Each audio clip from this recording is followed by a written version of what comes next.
নামাজ পড়তে পড়তে যারা কপাল কালো করে ফেলছে এরা ঢুকবে না? যারা হজ করতে করতে বড় হাজী সাহেব হয়েছে, জিকির করতে করতে হাতে 3-4টা তাসবিহ রেখেছে, তাদের কথা বলা হয়েছে?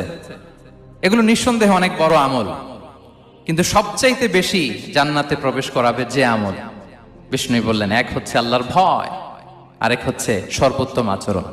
প্রিয় ভাইরা, ইসলামের মেজাজটাকে চিনে নেন, ইসলামের এসেন্সটাকে বুঝে নেন। আমরা ভালো আচরণকে গুরুত্ব দিতে চাই না।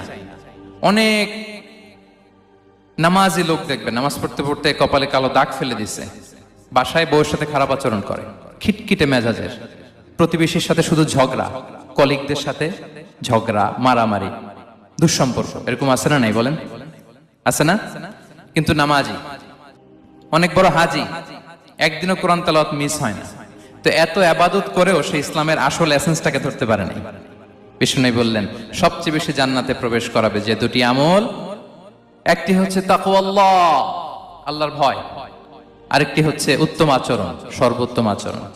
তো আমরা যেন উত্তম আচরণের অধিকারী হই, আমার স্ত্রীর সাথে যেন ভালো আচরণ করি, প্রতিবেশীর সাথে যেন ভালো আচরণ করি, ছেলে মেয়েদের সাথে যেন